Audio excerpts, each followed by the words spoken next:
Très chers téléspectateurs de la chaîne de télévision Vision Plus Plus sur Internet et Renouveau Télé, bonsoir. Dans le cadre du 6e enregistrement de l'émission National School Talent, nous avons choisi comme parrain le député de la commune 1, monsieur. Bonsoir. Merci de m'avoir donné l'opportunité de m'exprimer sur votre chaîne. Moi, c'est Honorable Abdoul Kassoum Touré, communément appelé Boul Kassoum. Je suis député en commune 1 du district de Bamako. Je suis du parti de la CODEM et je suis vice-président. Donc, je suis élu député en 2013. Je fais partie du groupe parlementaire APM de l'Assemblée nationale du Mali. Donc, je suis le président du groupe parlementaire. S'il vous plaît, pouvez-vous nous parler un peu de votre parcours politique? Bon, mon parcours politique n'est pas un parcours très élogieux, mais c'est un parcours très riche quand même en événements. J'ai commencé à faire de la politique après les événements de 91. Donc c'était au sein de l'Union soudanaise RDA, au renouveau du parti. Donc je faisais partie du mouvement des jeunes. J'ai été secrétaire administratif du Bureau national des jeunes. Ensuite, secrétaire politique du Bureau national des jeunes. Ensuite, deuxième vice-président d'honneur du Bureau national des jeunes. C'est en 2004 que j'ai milité en commune 1 comme indépendant. Parce que je suis d'une famille fondatrice. Nous avons estimé qu'au niveau de notre commune, il y avait la nécessité de créer une association pour la défense des intérêts quand même de notre commune. Et dans ce sens, une association a été mise en place, dénommée Doudlaton.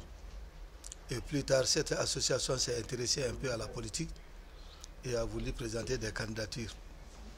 Donc nous sommes venus comme indépendants au municipal de 2004, où nous avons pu avoir 7 conseillers communaux. Donc c'est dans ce cadre-là que j'ai été maire délégué à Boul Kassoum pendant 5 ans, de 2004 à 2009.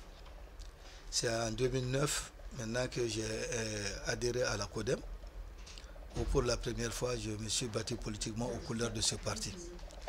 Ça c'était 8 mois après la création du parti en 2008. Et là j'ai pu avoir un résultat honorable parce que nous avons pu avoir 6 conseillers. Et j'avais l'ambition quand même de diriger la commune. Donc j'ai brigué le poste de maire où j'ai perdu face à Madame le maire sortante 24 contre 21. Donc de 2009 jusqu'en 2013, j'étais conseiller municipal. C'est en 2013 maintenant aux élections législatives que j'ai pu être député en commune 1. Et depuis lors, je suis à l'Assemblée nationale du Mali. Voilà un peu le parcours politique. Mais je suis député en 2013, mais la première fois que j'ai tenté d'être député, ça c'était en 2007. Et en 2007, je suis allé aussi comme indépendant. Et nous avons été 4e en commune 1. Ça c'était aux couleurs de notre groupe d'indépendants, Kafofolo Djamadjiri. Mais en 2013 quand même, c'était aux couleurs du parti de la CODEM. Donc là, j'ai pu être député et nous avons occupé le rang de 5e force nationale avec 5 députés élus. Moi, je suis ancien de métier, hein. Donc je suis dans mon rôle. Quand j'ai fini mes études en 2006, j'ai donné mon premier cours au CFTQ. Donc après le CFTQ, j'ai donné des cours au CTM. Du CTM au CETC, du CETC à je ne sais pas quel établissement, CMC. Bon, c'est après tout ça l'ITK. Donc ça veut dire que de ma sortie en 1997, j'ai enseigné uniquement que dans les structures d'établissements privés du Mali. Donc pratiquement toutes ces grandes écoles, la CFTQ, CTM, ITK, CETC, j'ai donné des cours de français dans ces établissements. J'ai créé mon tout premier établissement là où se situe actuellement la lanterne. Ça c'est à Sogonoko, tout juste derrière la mairie de la commune 6. Donc mon tout premier établissement, je l'ai créé là-bas. J'ai occupé ce bâtiment pendant 2 ans, 3 ans. Après, je me suis retrouvé de l'autre côté, à l'opposé du carrefour de l'Ija, dans l'immeuble de Mafa Haïdra. Depuis cette période jusqu'à maintenant, mon tout premier établissement est de ce côté. Après, j'ai créé un second établissement en commune 1. Parce que la commune 1, quand même, ça c'est ma commune de naissance. Donc cette fois-ci, ce n'est pas une école technique professionnelle, mais c'est plutôt un lycée. Le lycée Nani Sempara. Et pourquoi Nani Sempara? Parce que mon papa a séjourné à Banamba de 72 à 81. Donc Nani Sempara était la présidente des femmes de Banamba. Elle était la mamie de tout le monde. Et nous étions très nombreux qui fréquentaient cette famille. Donc quand j'ai voulu créer cet établissement, il a un de ses neveux qui m'a dit, je peux bâtir un établissement pour toi si tu es prêt à l'occuper. J'ai dit, si je l'occupais, naturellement je vais porter le nom de Nani Sempara à cet établissement pour l'immortaliser. Donc c'est comme ça que Nani Sempara a été créé en commune 1. Ensuite, il y a eu un deuxième établissement que j'ai créé derrière le fleuve, FTIC Sogonoko, la même appellation, mais ça c'est du côté des Halles. Donc ça c'est le second établissement technique professionnel que j'ai créé en commune 6. Et après cet établissement, maintenant j'ai créé un second lycée en commune 1 qui porte le nom de mon papa, le lycée Badra Touré, qui est du côté de Djanganebougou, suite à une sollicitation de la population de Djanganebougou à cause de la surface et l'accès difficile aux autres établissements publics. Donc ce qui fait qu'à la date d'aujourd'hui, je suis promoteur de 4 établissements privés, 2 techniques professionnelles et 2 du secondaire général. Voilà. Pourquoi la création de ces établissements? Parce que je suis ancien de métier. C'est dans ça que je me reconnais. Et si je dois investir et être sûr quand même de mon investissement, je ne peux le faire que dans un domaine que je maîtrise. C'est pourquoi j'ai accepté quand même de m'engager dans cette profession libérale pour apporter ma contribution aussi dans la construction de l'édifice national. Merci. Nous sommes toujours avec notre parrain du 6e enregistrement de l'émission National School Talent, l'honorable Abdul Kassim Touré. Monsieur le député, nous sommes là dans le cadre d'une émission télévisée appelée National School Talent et qui rentre dans le cadre des activités extrascolaires. Vous, en tant que père d'élèves, en tant que promoteur d'école, en tant qu'enseignant de profession, que pensez-vous de ce genre d'activité? Bon, c'est que chaque chose a son temps. Parce que quand nous autres aussi on était élèves, étudiants, nous avons connu des activités extrascolaires. Mais ces activités généralement étaient des activités sportives et culturelles, mais pas de cette façon. Ces activités sportives, vous les connaissez, ça c'était la compétition de football, le basket, de volley. On avait des différentes équipes qui étaient là au niveau du lycée. Les activités culturelles, ça c'était le théâtre ou les foyers de jeunes qu'on organisait, etc. Mais avec le temps, on a vu qu'il y a eu une évolution et il y a eu beaucoup de choses qui se sont greffées à l'école, souvent qui ont des valeurs pédagogiques, mais souvent qui ont des valeurs culturelles dans le cadre du divertissement. Ça fait qu'aujourd'hui, il sera très difficile quand même qu'un établissement puisse échapper quand même à des genres d'activités. Donc, comme vous l'avez dit, votre émission, c'est une activité scolaire, mais c'est dans le cadre de mettre en valeur les talents cachés, ce que les enfants ont de valeurs humoristiques, artistiques, culturelles innées. Comment extérioriser ce talent, comment le mettre en valeur, comment le faire accepter. Donc voilà un peu le but de l'émission. Et moi, je l'accueille favorablement. Je l'accueille favorablement parce que ce genre d'activité peut être négatif dans l'espace scolaire si les périodes d'activité sont mal choisies. Parce que nous avons des périodes où des activités extra ne doivent pas se dérouler dans nos murs parce que ça peut distraire les enfants, ça peut les amener dans des situations où ils ne pourront pas se concentrer suffisamment pour les études. Et là, maintenant, c'est à leur dépens. Et au-delà de ça encore, nous avons nos classes d'examen. Même si ça doit se faire généralement, il faut que l'administration arrive à concilier maintenant là, ce genre d'activité maintenant avec les activités pédagogiques pour que ceux qui sont dans les classes d'examen ne se laissent pas trop distraire par ce genre d'activité. Sinon, fondamentalement, ce n'est pas une activité que nous condamnons, d'ailleurs que nous devrons soutenir parce que ça permet quand même de créer une certaine émulation entre les enfants, pas dans le cadre pédagogique, mais dans le cadre quand même de mettre en exergue les talents cachés qu'ils ont en eux.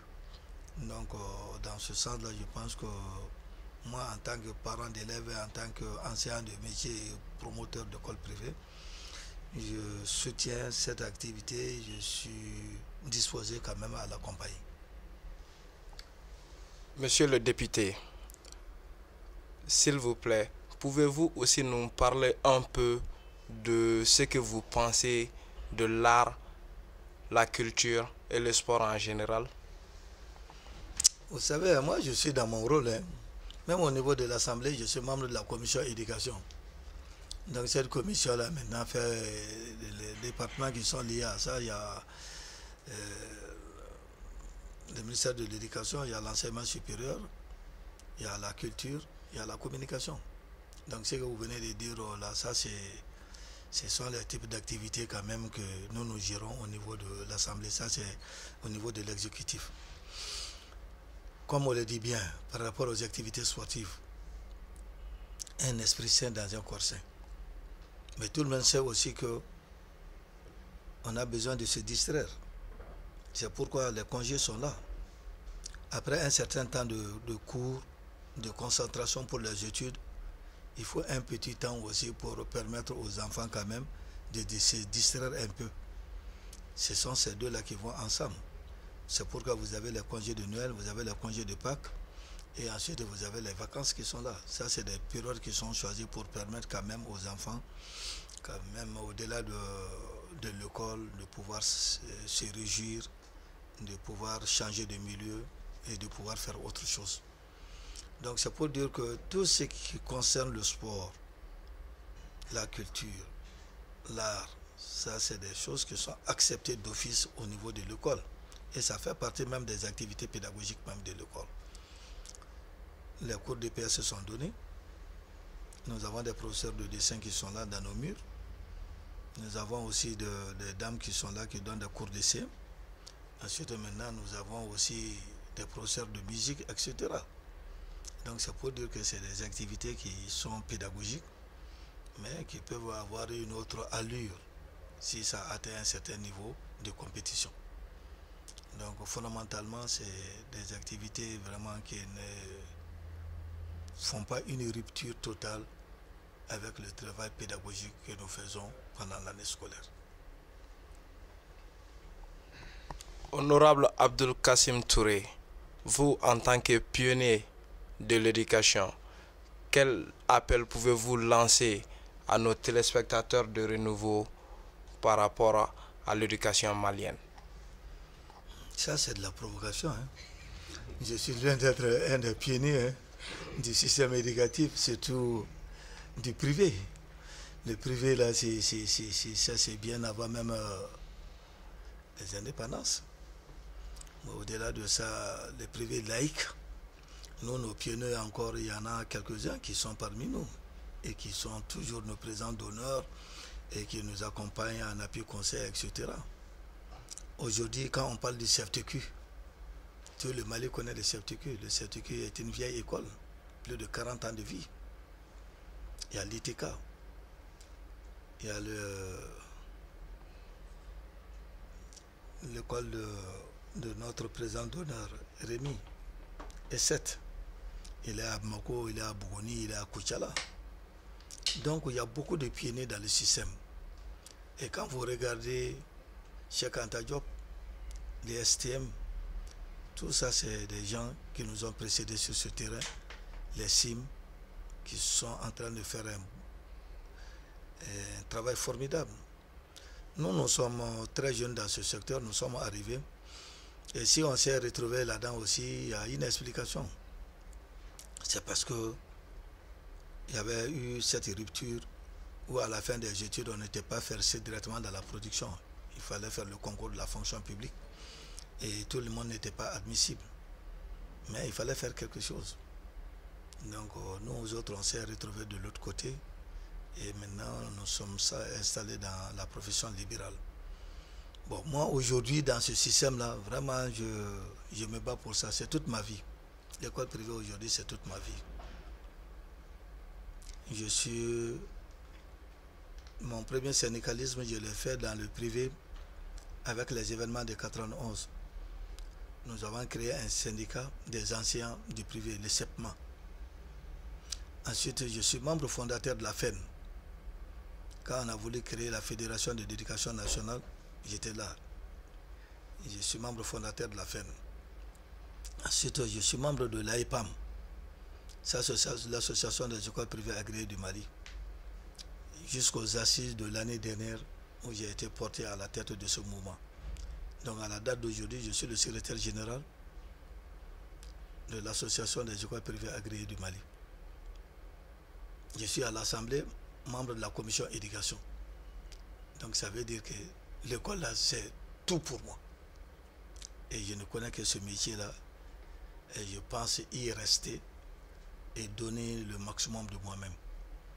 Donc c'est pourquoi j'ai accepté d'investir dans ce secteur. Je continue à travailler dans ce secteur.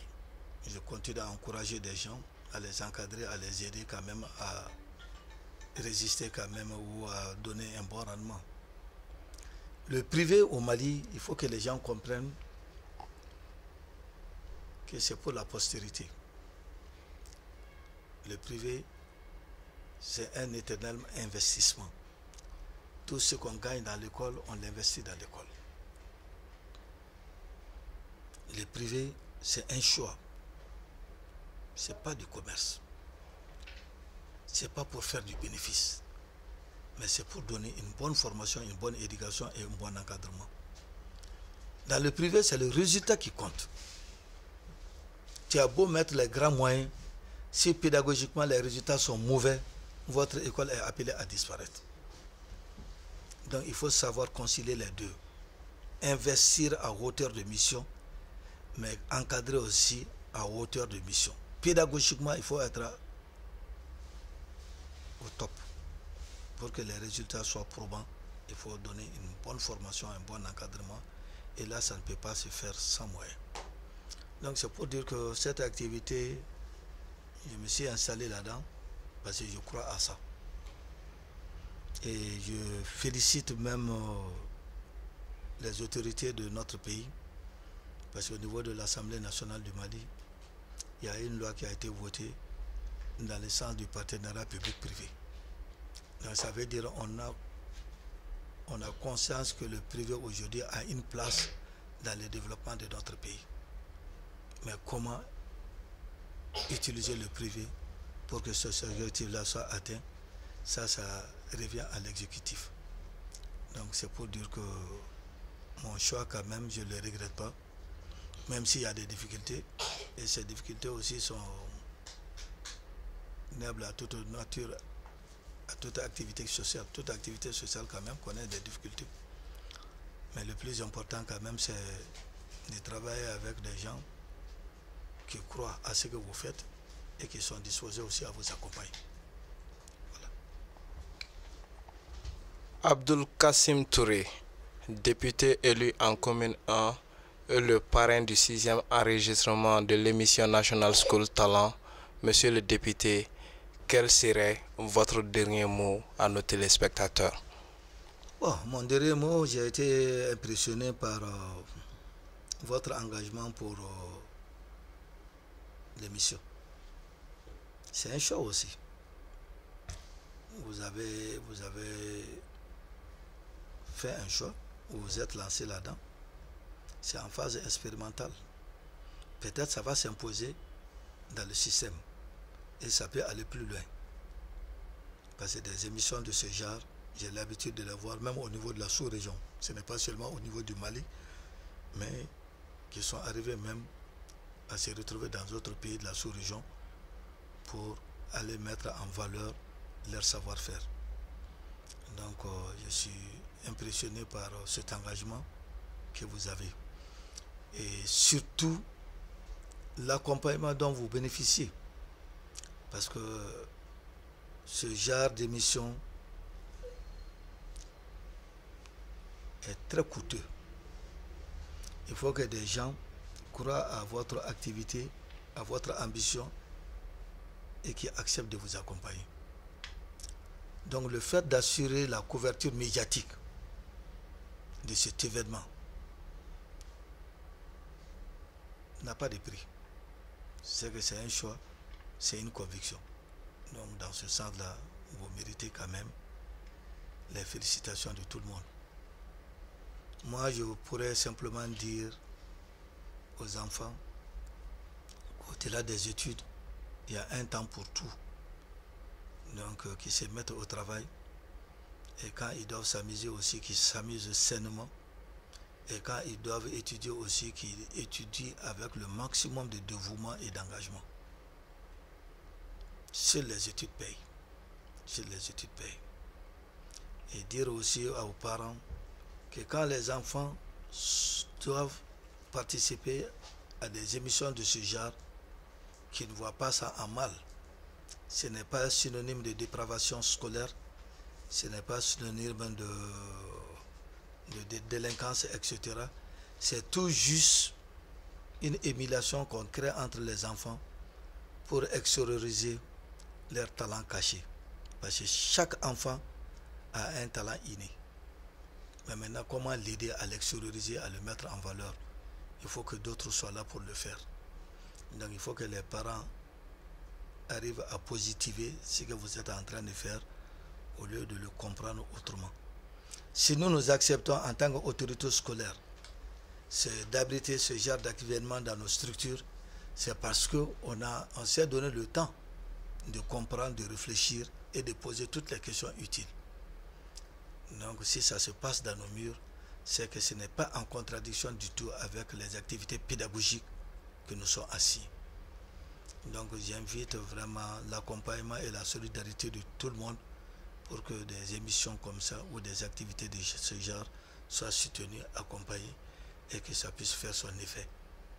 Voilà quand même l'appel que je peux lancer quand même à l'endroit des parents, des élèves et même aux autorités. Nous remercions beaucoup Honorable Abdoul Kassim Touré, député élu en Commune 1 et parrain de l'enregistrement de l'émission National School Talent. Mes très chers téléspectateurs de la chaîne de télévision Vision Plus sur Internet et de la télévision Renouveau, nous vous remercions. C'était l'intervention de l'honorable Abdoul Kassim Touré. Merci.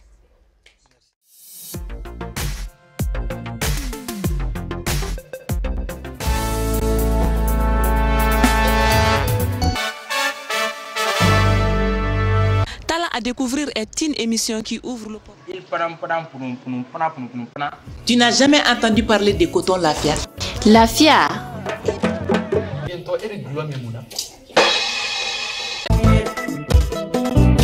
Rien ne nous empêche d'aller à